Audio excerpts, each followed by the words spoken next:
Alright guys, I'm here at the Harley Davidson Demo Days here in Golden, Colorado. And look at all these bikes. I think I pretty much have ridden every single bike except one. And that is the Sportster S. So if you guys know your bikes, you know which one's the Sportster S? Can you spot it? It's like the smallest bike right here. It's just a tiny little bike. It is tiny, but it is super fast and super fun. I actually rode one last year. This is pretty awesome. So, you can check it. You gotta check the gas. Oh yeah. It's a blast. Alright, so we are in gear. So let's see if we can put it in neutral here. Easy, goes right into neutral. It actually starts kind of like the Pan America. Has the little button right here. That's the off. This is the on. You see, you turn it on. You get the little splash screen. And you just push the button in the middle. Start it right up. So it sounds different than your typical Harley because it's actually a liquid-cooled engine. It's not air-cooled. It's completely different. But these are super fast. The thing about these liquid-cooled engines is they really want to be revved up a lot. So to get the best performance out of them, you got to really rev them up. Have little button mirrors here, which is pretty cool. Have kind of a forward stance. So it's almost like kind of like a sport bike kind of a stance. Got the mode button switch up on the top, and that's the sport mode, the rain mode, and then the highway mode. Just one touch of the button, you can do it right on the fly. All right, so oh wow, I didn't bring the kickstand up. I know some bikes you can't start them with the kickstand down. Apparently you can on this one. You don't want to ride it with the kickstand down. That could be bad. All right, let's take it out. All right, so the brakes, oh, you know what? The last time I took one for a ride last year, the brakes were pretty bad. So we'll see what the brakes are like this time. That's still pretty bad. So we're in road mode, street mode, not quite in sport mode. It has an interesting stance on this one. It's a very fun bike, super fun bike. I love the speedometer. Really big display. You can definitely tell how fast you're going, no problems at all. And it's got some nice colors on it too. It's not in your like a black and white display. So let's see. I just hit the horn somehow. I don't even know when the horn is. All right, so let's see.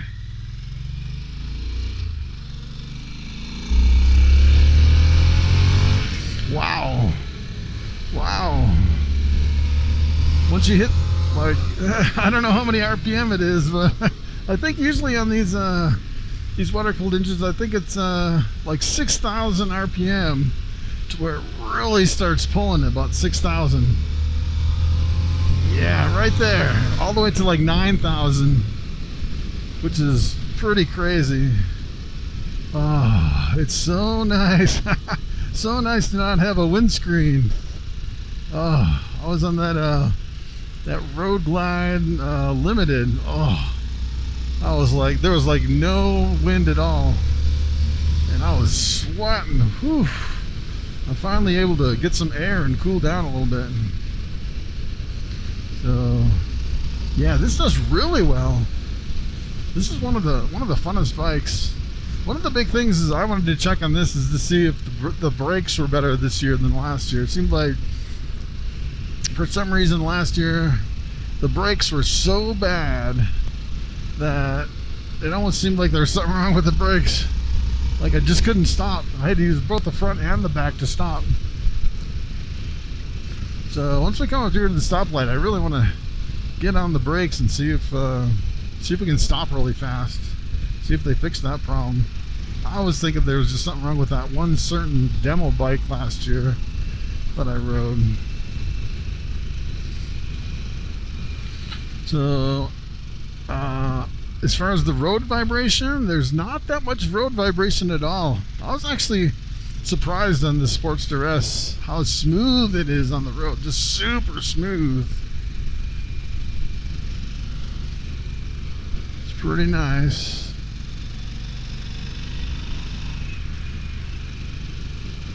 Pretty nice. As far as being flickable, I would say it's pretty good. Moving it back and forth, not too bad. It seems like it has thicker tires, or it's not as flickable as some. I think this does have the thicker tires. I don't think they're as fat as like the Fat Boy. The Fat Boy's got super fat tires, and the Breakout's got fat tires too. This one, I think they're fat, but not that fat. But yeah, it's a decent maneuverability. Really stable in the corners. You can feel a little bit of road vibration, not too bad. You definitely have a slight forward lean on this bike, to where it's putting a little bit of pressure on my hands. Maybe a little bit fatiguing. Of course, I've been riding for 2 days straight, so you know, it seems like every little thing now that's just slightly off, kind of, I can feel it kind of amplified. It's because these bikes there's some that are a little bit more fatiguing. This one's not bad though.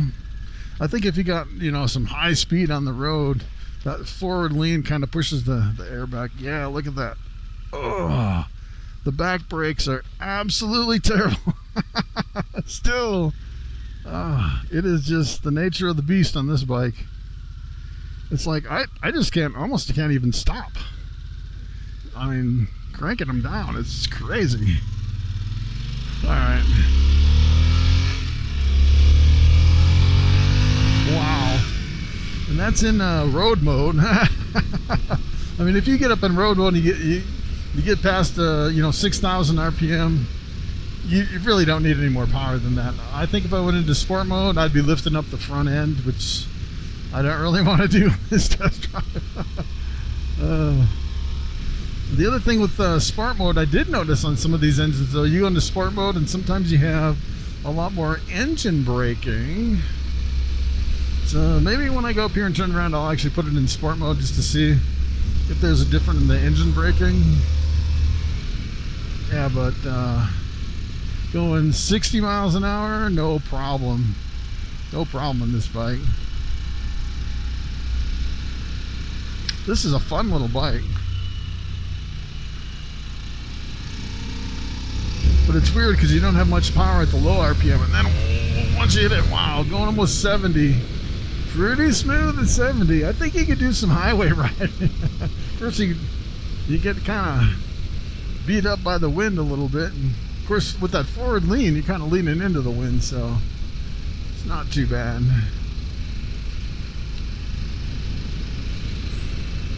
It's a pretty nice bike. One of my favorites. The only thing is, now that I've been riding a little bit, is the seat is hard. The seat is, it's not firm, it's hard. It's got a pretty hard seat, which is pretty wild. I think it's like a 30-minute seat.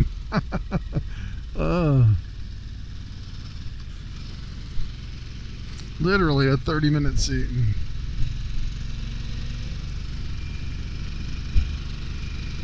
But yeah, I would probably change the seat. I don't know if you could do forward controls on this thing. Like, I feel like I'm very scrunched on it because I'm 6'4". Feel pretty scrunched. But it's a fun bike. I love that it has pegs. I'm not really a fan of floorboards.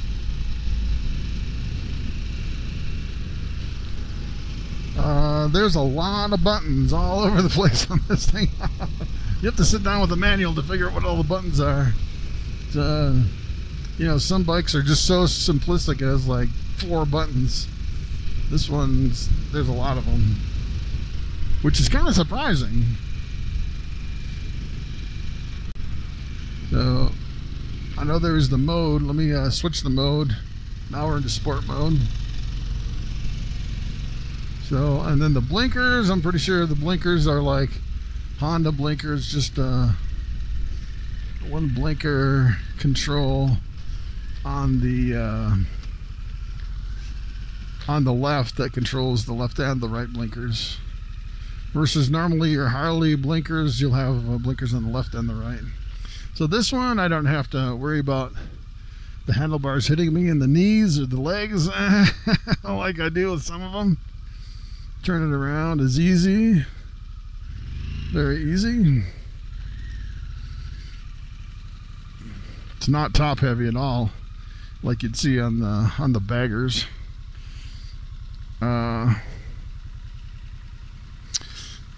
Yeah, the blinkers are interesting because you almost have to let go of the clutch to to work the blinkers.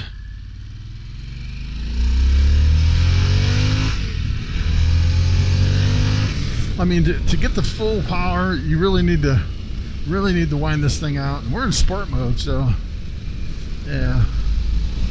It seems like sport mode maybe have a little bit more torque at the low end, but it doesn't really open up until you hit that.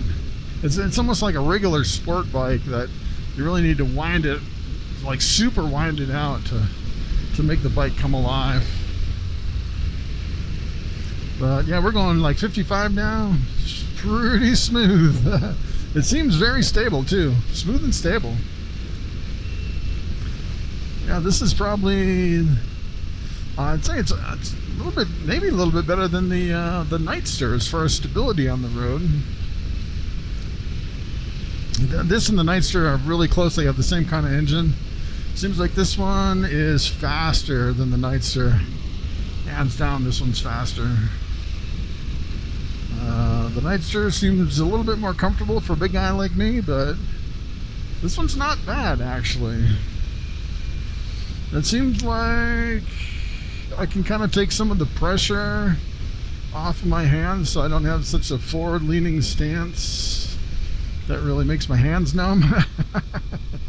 So yeah, I can kind of back up just a little bit to have a better stance. You know, if I'm leaning way, like too far forward, like I rode a 1000 double R, you like lean way super far forward, and for me it kind of hurts my hands to be, you know, all my upper body weight on my hands, because, you know, I have a lot of weight on my upper body. That's kind of the same with any bike. If I have too much of a forward lean, then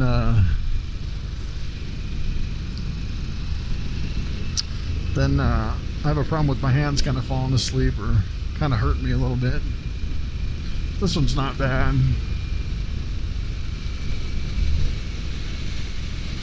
Going around the corner is pretty good, pretty solid. Going around the left corner. The other thing that's interesting too is this road is kind of has a little bit of a washboard to it. You can feel it just a little bit maybe, but you know, like on the Lowrider S, you can really feel that washboard in the road. And this one, it pretty much smooths most of it out, I'd say. I was on the Road Glide Limited. You couldn't even tell that washboard was in there. It was so smooth. It was like you're just floating on glass. It was pretty amazing. So every bike's a little bit different. You have pros and cons. I'm sure this one's cheaper than than a Road Glide. That's probably the benefit. As a matter of fact, when I was buying I bought a Fat Boy, a 2023, and I was kind of debating whether I should buy the Sportster S or the Heritage, or I was kind of going through. If they would have had the breakout back then, the back brakes are still terrible on this bike. Terrible, terrible.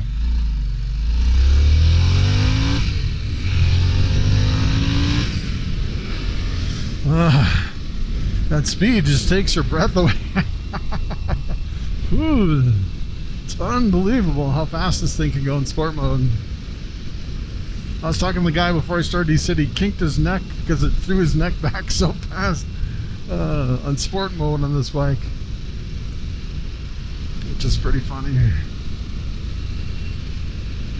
But the other thing about this bike is, I don't know, it just seems like maybe you don't have as much confidence just because it's a smaller bike, but it feels like it's a bigger bike just because it's so stable on the road, and it just feels really solid. But it feels like almost like you're driving a toy. Like you're riding on a little toy, which is weird. It's kind of hard to explain because it feels like it's just a super light bike, like it doesn't weigh anything, but yet it's pretty solid on the road. I guess it's more of like a vulnerable feeling, I guess. You feel more vulnerable on a light bike like this.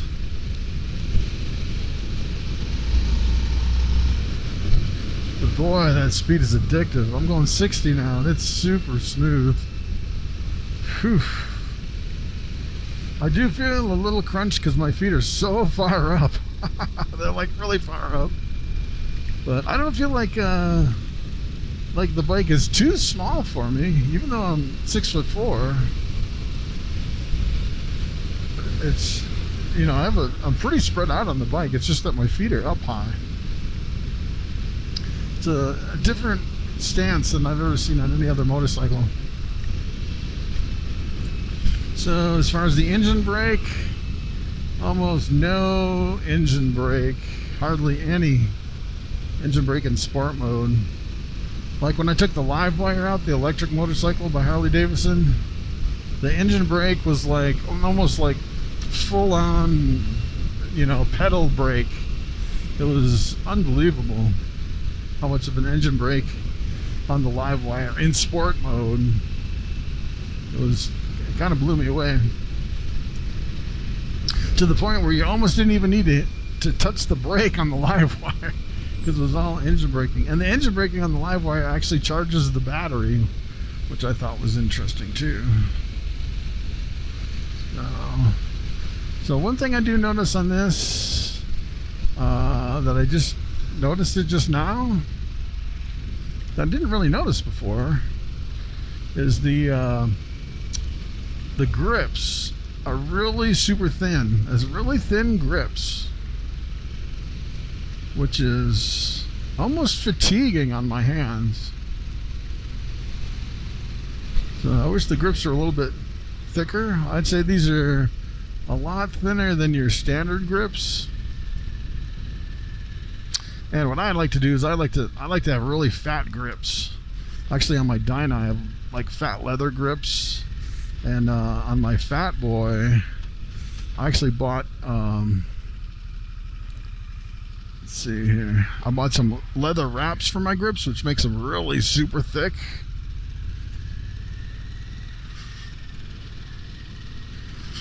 So I would definitely wrap these in leather or something to fix them, get them to where they're more comfortable.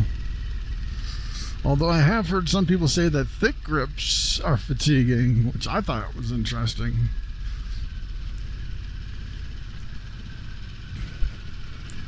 These are all the guys coming from the demo day ride here, Harley Davidson.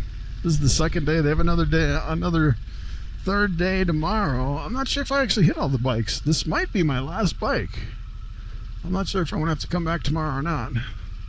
But this is like the last ride of the day. I think they said maybe one more that I could ride today. We'll see. So yeah, this is like a completely different beast than all the other Harley Davidsons. And they actually, well, I remember when they first came out with this, they were calling it the Sportster, and people were like, that's not a Sportster. It's nothing like the old Sportster. It's like a completely different bike than than anything else. So let's see what we got here. Lots of bikes. I can't believe the back brakes are still bad on this. They were bad last year, they were bad this year. They definitely need to fix the brakes. It's crazy. Yeah, look at that. That front tire is super fat. It's got a fat tire. I guess I didn't notice the... So this is interesting. Take a look at this. The kickstand is right by the shifter, where it's kind of hard to barely get the kickstand out. That's kind of a negative. Whoa. Probably one of the quirkiest kickstands I've ever seen on any of the Harley Davidsons, which is pretty wild. And when I first saw the light in the front, I thought, that light kind of looks like the Fat Bob. And I asked him about the Fat Bob, and he says, yeah, they didn't have a Fat Bob this year because they couldn't fit it on the truck because they had so many bikes. But there you go. That is the Sportster S 2023. All right, guys, thanks for watching. Thanks for coming along, and I will see you next time.